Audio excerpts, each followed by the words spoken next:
I said to Jennifer, I haven't done this in a while. I got to preach. And she goes, don't kid yourself. You've been preaching for 4 months. And she's probably not wrong. Trinity Sunday, what a Sunday to come back and preach.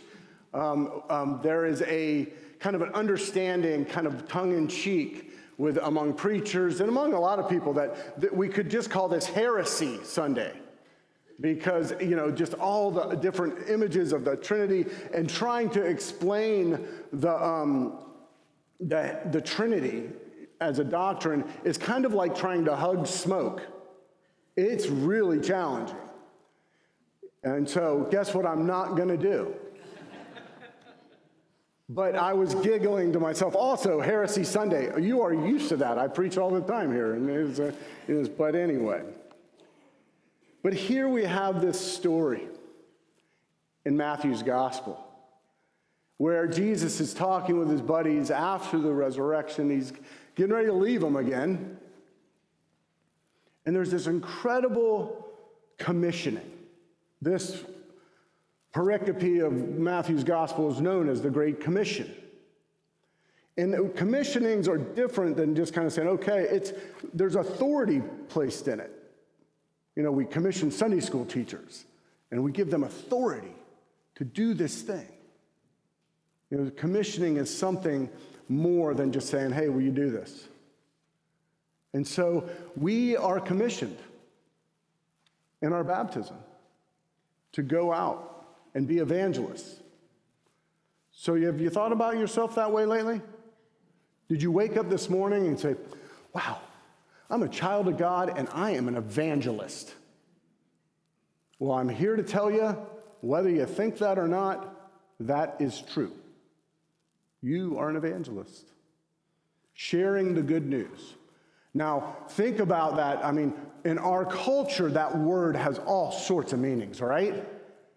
If I polled each and every one of you, which I will not do, on what your kind of reaction to being called an evangelist was, it would be unvaried, I imagine.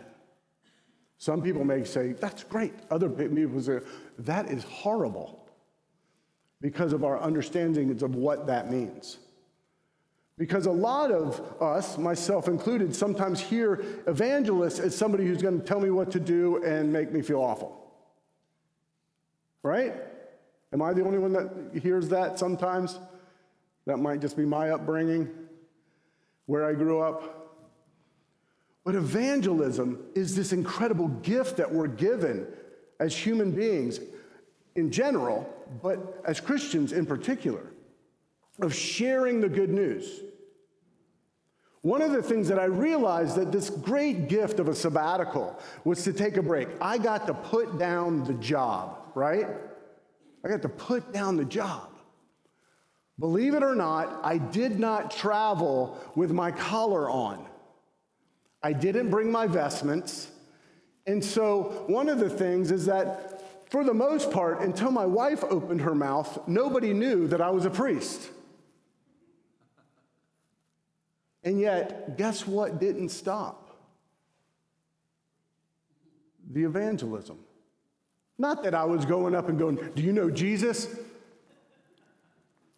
And more, what I've realized that evangelism, this sharing of the good news, is what we are about.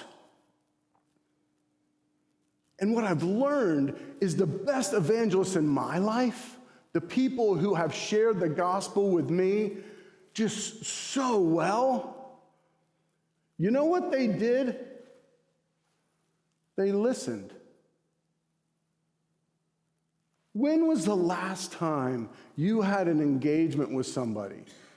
When you had a conversation where you left and went, wow, they were genuinely curious about my life. And you felt seen and heard and loved. I hope it was yesterday. I really do. But I've realized that those kind of interactions become rare for me.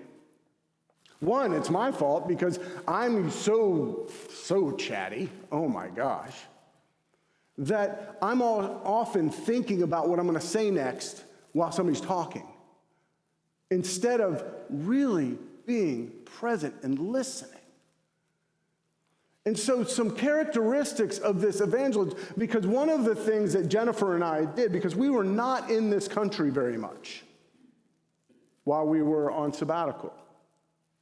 And so we had a little motto. We didn't say it every day, but it was kind of is that we felt like we were on a little bit of a pilgrimage / crusade, not a scary crusade, just to wage peace and be kind.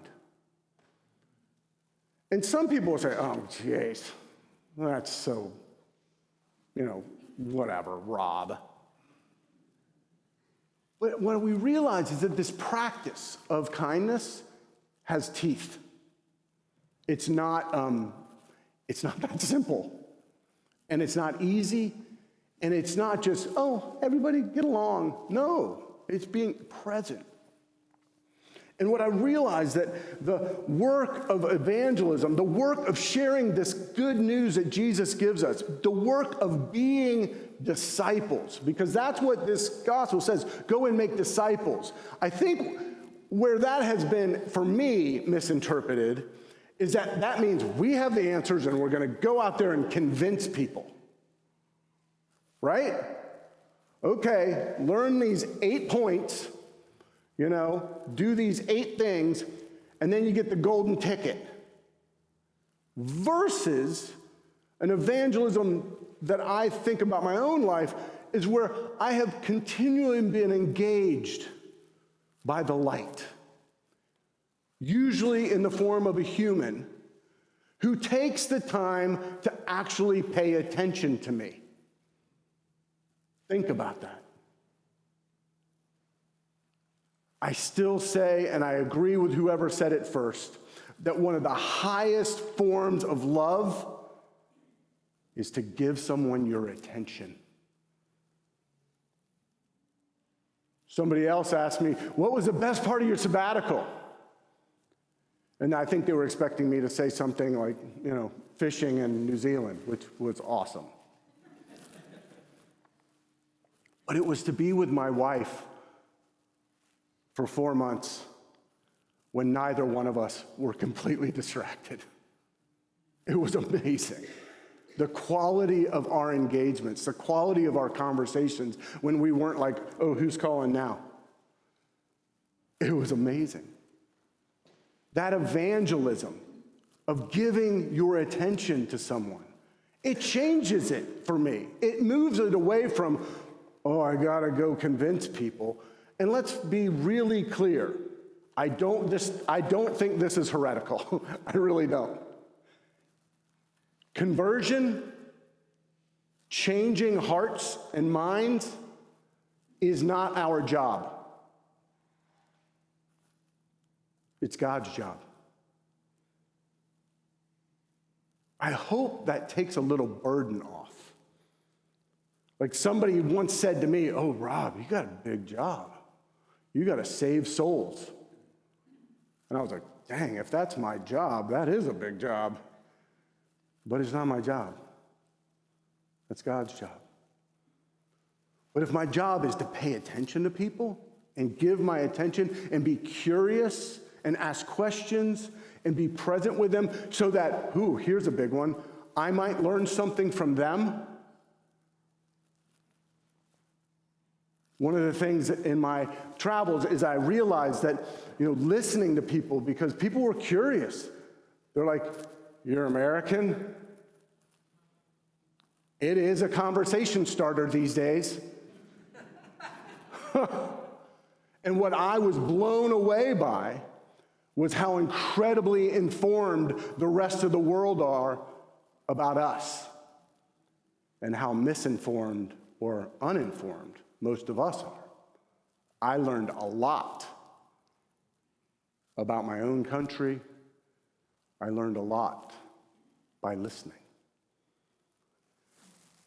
And so this practice of evangelism. And I do really want you to try it on. I want you to say, I'm an evangelist. And I look at people right now shaking their heads. I love it. You're like, no way, I'm an Episcopalian on purpose. You're an evangelist. That means you get to share the good news. And it's not about getting the doctrine right.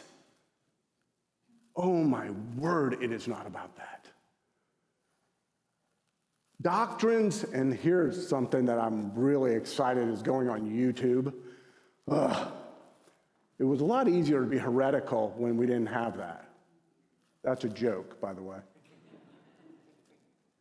But doctrines are things that I have found that institutions and humans create when they feel threatened. And we reside in those. And we forget to worship Jesus, and we start worshiping the doctrine.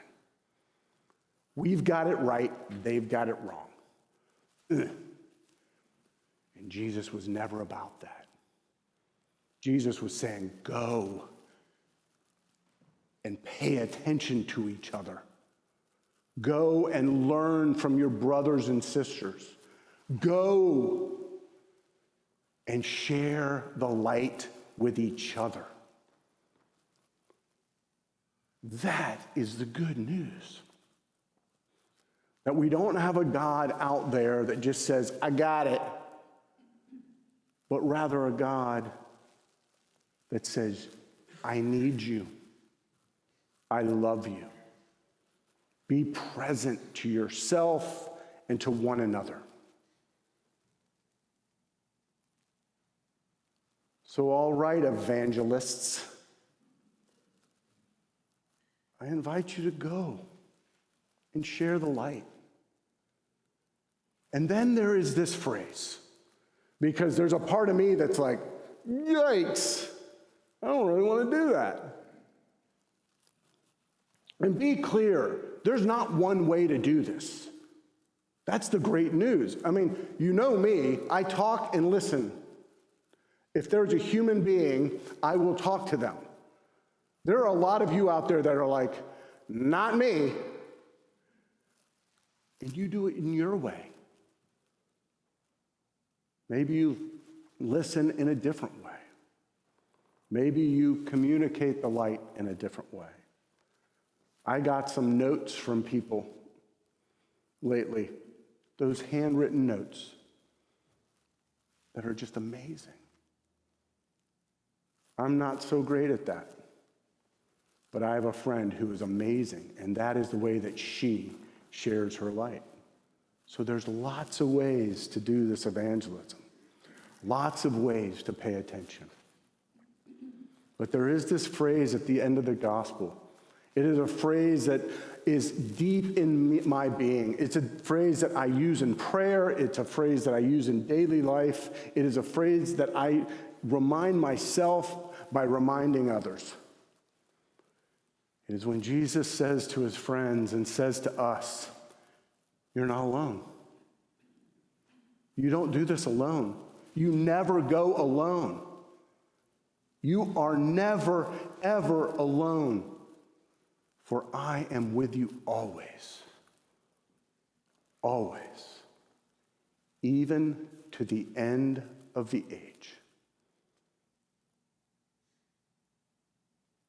May we go out into this world and have the courage to pay attention. Pay attention to the other. Pay attention to ourselves, to be evangelists. And God is with us always. Amen.